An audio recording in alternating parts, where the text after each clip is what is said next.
Hello పిల్లలు, అందరూ ఎలా ఉన్నారు? మన పాత కథలు మీకందరికీ బాగా నచ్చాయనే అనుకుంటున్నాను. ఇలాంటి మరెన్ని అందమైన యానిమేటెడ్ కథల కోసం ముందుగా మన ఈ కథా ప్రదర్శనకు లైక్ చేసి ఛానల్ని సబ్స్క్రైబ్ చేసుకోండి. మీ మద్దతు ఉంటేనే కదా మేము ఇంకా అద్భుతమైన కథలు మీకోసం తీసుకురాగలం. అన్నట్టు ఈ రోజు నుంచి మన కొత్త క్యారెక్టర్ సిరీస్ మొదలవుతోంది తెలుసా? మీకు ఇంకా ఏమైనా నచ్చిన క్యారెక్టర్స్తో కథలు కావాలంటే కింద కామెంట్స్లో మాతో పంచుకోండి. మేము తప్పకుండా వాటితో కథలు చేయడానికి ప్రయత్నిస్తాం. మరింటెందుకు ఆలస్యం, మన కొత్త కథాప్రపంచంలోకి అడుగుపెట్టేద్దామా? మనమిప్పుడు ఒక అందమైన అడవిలోకి వెళ్తున్నాం. దాని పేరే సుందరవనం. పేరుకి తగ్గట్టుగానే ఆ అడవి ఉదయాన్నే భలే మెరిసిపోతూ ఉంటుంది. ఎటు చూసినా పక్షుల మధురమైన పాటలే వినిపిస్తూ ఉంటాయి. అలాగే ఆ పెద్ద రాతిమీద దర్జాగా నిలబడి ఉన్నాడు చూశారా? అతనే ఆ అడవిరాజు, మన సింహం. అతని పేరు సూర్య.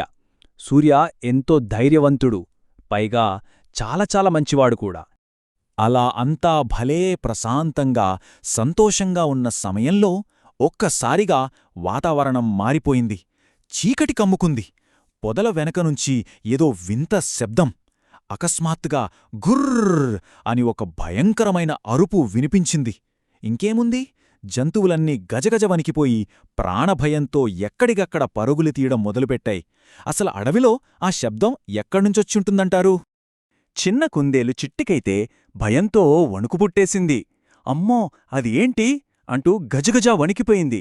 సరిగ్గా అప్పుడే చెట్టుమీదున్న కాకి కాలిపైనుంచి గట్టిగా అరుస్తూ, ఒక పెద్ద పులి వస్తోంది, పారిపోండి, అందరూ పారిపోండి అని హెచ్చరించింది. అది వినగానే కోతి మోనుకి చెమటలు పట్టేసి, అయ్యబాబోయ్, పులా! ఆ పులి మనల్ని తినేస్తుందేమో అంటూ భయపడిపోయింది. అడవిలో అందరూ అలా పరుగులు తీస్తూ ఉంటే మన రాజు సూర్య మాత్రం ఏమాత్రం భయపడకుండా చాలా ప్రశాంతంగా నిలబడ్డాడు. ఎవరూ భయపడకండి, దయచేసి ఎవరూ పారిపోకండి, ముందుగా మనం అసలు నిజమేంటో తెలుసుకుందాం, ఆ పులి ఎందుకు వస్తోందో చూద్దాం అంటూ జంతువులకందరికీ ఎంతో ధైర్యం చెప్పాడు సూర్య. సూర్య మాటలతో కాస్త ఆగిన జంతువులు భయంగానే ఆ పొదల వైపు చూశాయి. కొంతసేపటికి ఆ పొదల వెనుకనుంచి ఒక పెద్ద పులి మెల్లగా బయటకు వచ్చింది. కాని అక్కడే అందరికి ఒక పెద్ద ఆశ్చర్యం ఎదురైంది. ఎందుకంటే ఆ పులి ఒక రాక్షసుడిలా అస్సలు లేదు. పాపమది చాలా నీరసంగా, భయంగా నడుచుకుంటూ వచ్చింది. దాని కళ్లలో క్రూరత్వం లేదు, కేవలం ఏదో చెప్పలేని బాధ, కన్నీళ్లు మాత్రమే ఉన్నాయి. అప్పుడు సూర్య నెమ్మదిగా ఆ పులి దగ్గరికి వెళ్ళి, నువ్వెవరు, ఎక్కడికి ఎందుకొచ్చావు అనడిగాడు.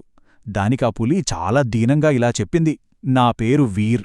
మొన్న మా అడవిలో ఒక పెద్ద తుఫానొచ్చింది.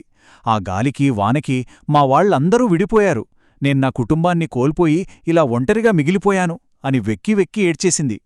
వీర్ చెప్పిన మాటలు వినగానే మన కుందేలు చిట్టికి పాపం వీర్ని చూసి చాలా జాలివేసింది తెలుసా. కాని జింక లావణ్యకి మాత్రం ప్రాణాల గుప్పెట్లోనే ఉన్నాయి. అది వీర్వైపు చాలా అనుమానంగా చూస్తూ, ఇదేంటి చిట్టి, అది పులి కదా, క్రూర జంతువు, దాన్ని మనమెలా నమ్మాలి, మనకు హాని చేయదని గ్యారంటీ ఏంటి అని నిలదీసింది. అప్పుడు సూర్య చిరునవ్వు నవ్వుతూ ఒక భలే మంచి మాట చెప్పాడు. లావణ్య, కేవలం బయట కనిపించే రూపాన్ని చూసి మనం ఎవ్వరినీ అంచనా వేయకూడదు, వాళ్ల మనసుని బట్టి మనం అర్థం చేసుకోవాలి అని అన్నాడు. రాజుగారి మాటలు విన్న జంతువులన్నీ నెమ్మదిగా వీరికి సహాయం చేయడం మొదలుపెట్టాయి. ఏలుగు గజరాజు తన తొండంతో తాగడానికి నీళ్లు తెచ్చాడు. సూర్య తినడానికి కొన్ని పండ్లిచ్చాడు. అలా అడవిలో ఉన్న జంతువులందరి ప్రేమ, సహాయంతో వీర్ చాలా త్వరగా కోలుకున్నాడు. అలా కొన్ని రోజులు గడిచాయి. కాని ఒకరోజు రాత్రి సుందరవనంలో అనుకోకుండా ఒక భయంకరమైన తుఫాన్ మొదలైంది. ఆకాశంలో కళ్ళు చెదిరే పెద్ద మెరుపులు, చెవులు పగిలిపోయేంత ఉరుములు చూస్తుండగానే అడవి అంతా అల్లకల్లోలంగా మారిపోయింది.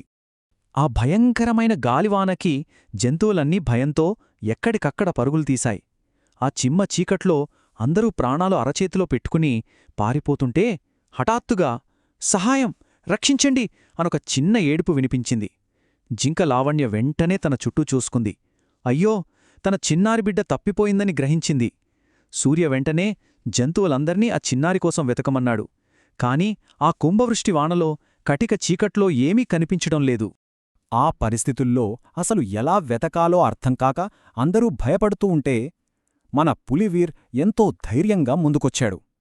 మీరెవరూ కంగారు పడకండి, నేను వెళ్తాను, నాకున్న వాసన చూసే శక్తితో జింకపిల్లను ఖచ్చితంగా వెతికిపట్టుకుంటాను అని మాట ఇచ్చాడు. తమ కోసం సొంత ప్రాణాలకు తెగించిన వీర్ను చూసి ఆ క్షణంలో జంతువులకందరికీ వీర్ పట్ల ఒక నమ్మకం, గౌరవం పెరిగాయి. ఇక వీర్ ఏమాత్రం ఆలోచించకుండా ఆ భయంకరమైన వర్షంలో అడవిలోకి పరుగుతీశాడు. అడుగడుగునా వాసన పీలుస్తూ ఆ చిన్నారి ఎక్కడుందో వెతికాడు. కొంతసేపటికి ఒకచోట విరిగిపడిన ఒక పెద్ద చెట్టు కింద జింకపిల్ల చిక్కుకుపోవడం వీర్ చూశాడు.